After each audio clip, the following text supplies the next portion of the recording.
Jake, I remember seeing on your social media after the last fight, you said something like losing is like a death in the family. I just want to know how good it feels to be back in the win column tonight. Well, you know, I feel like my career was potentially on the line, you know what I mean? I took a big risk stepping up on 1 week notice. You know, I'd been training, but I hadn't done no training camp or anything. Funny enough, actually, when I got the call, I was just about to eat my dessert. Just about to, and then I get this call and I'm like, oh. It kind of made me a bit nervous. Like, I'm like, bro, this geezer's a big bantamweight. I've seen him kill guys. I'm actually a fan of his. I'm like, and when I felt them nerves, I knew, yo, it's time to go. You get me? Like, this is the first time I felt any, like, sort of jitters since I was, like, younger. And I knew it was time to fight.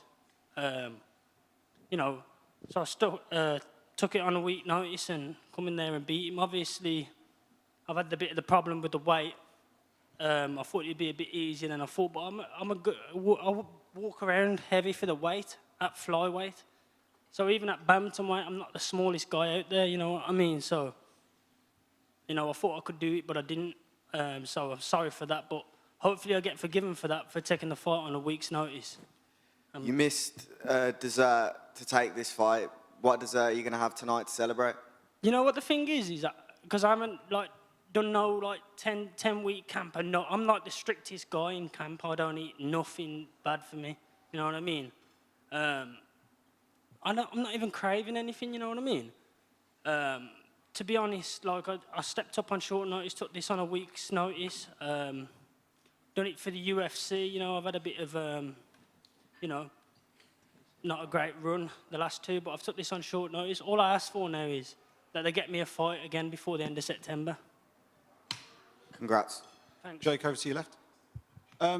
You said that you felt like your career might be on the line in this fight. Obviously, you had the two defeats coming in, taking a fight on short notice. When you had that weight miss by just the 1 pound, did that just pile extra pressure? Did you feel additional pressure as a result of that on the Friday? Yeah, for sure. I mean, I thought, you know, I kind of was doing everyone a favour by taking it on a week. But then we're missing the weight. Now I've just put myself back in even a worse position, so that the pressure was on. You know what I mean? But I just went out there and just did my thing. You know what I mean? And come on with the win. And given that you know it was kind of a back against the wall performance, how much did it mean to be able to, after all of that, turn it around, and now you head into your next fight on a win? Yeah, exactly that. Exactly that. I've turn the tables now. I just can't wait to get back and fight again. And one more from me for Jose grabs, but is bantamweight a viable option for you moving forward? Would you prefer to fight a bantamweight? Yeah, well, you know, what do you think? I look good out there today against a bantamweight who's known for being big for the weight and also strong at the weight.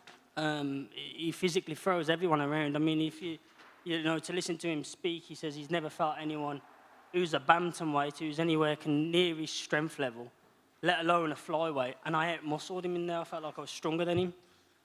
So I think this is the weight for me at flyweight. I was holding on to a weight division that I was just too big for because I'd been in the division since I was 17 years old. You know what I mean? So I've just outgrew the weight, basically. You know, also, yeah, I was also going to move up anyway before I took this fight. But obviously the week notice is a bit short. Congrats.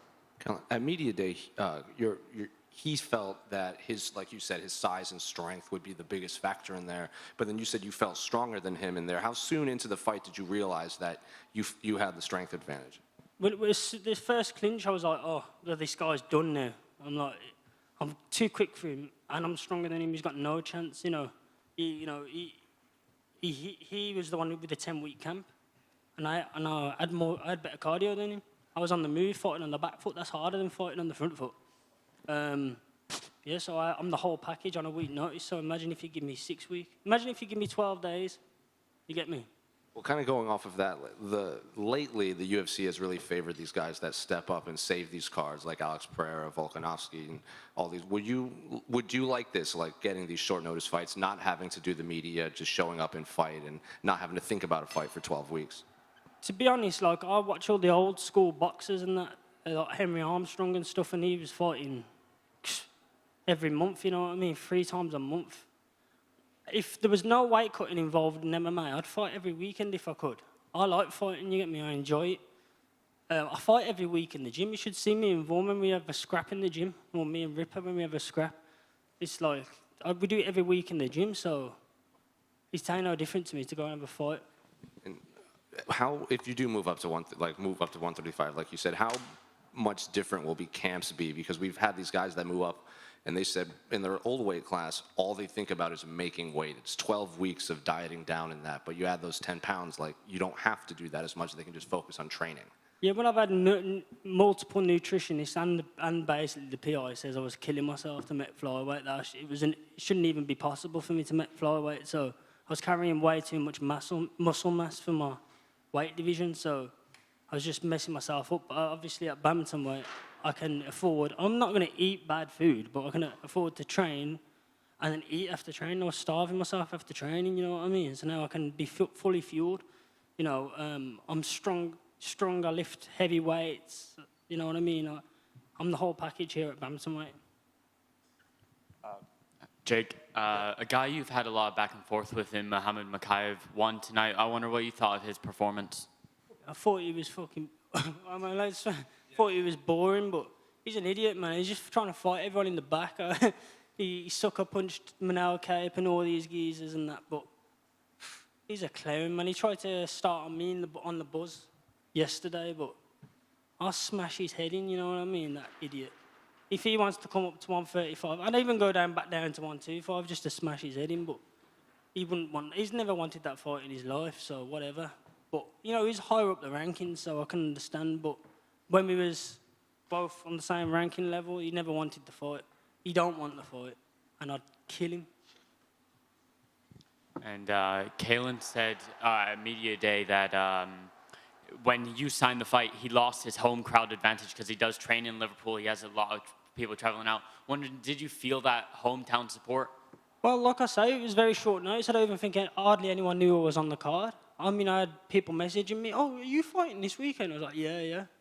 Like, no one even knew I was fighting, you know what I mean? So I don't think I really had a home crowd advantage over him. Plus, my hype has kind of died because I lost my last 2 fights before this, even though there was against 2 top guys and both was competitive, close fights.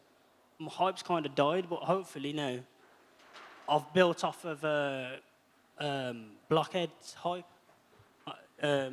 Sorry, that's what we call him. I don't even know his name. What's his name, sorry? Caolan Loughran. Yeah, hopefully I've built off of his hype, you know what I mean? Yeah, and I'm sure you'll get the hype back after this performance. But, you know, it is 2:30 in the morning right now.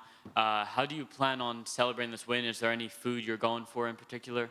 Me and my dad will probably go and grab a kebab on the way back. That's what we were saying. We was going to go grab a kebab. But I just want to see my mum now, so yeah. Well, I'll let you do that. Congratulations. Thank you, bye.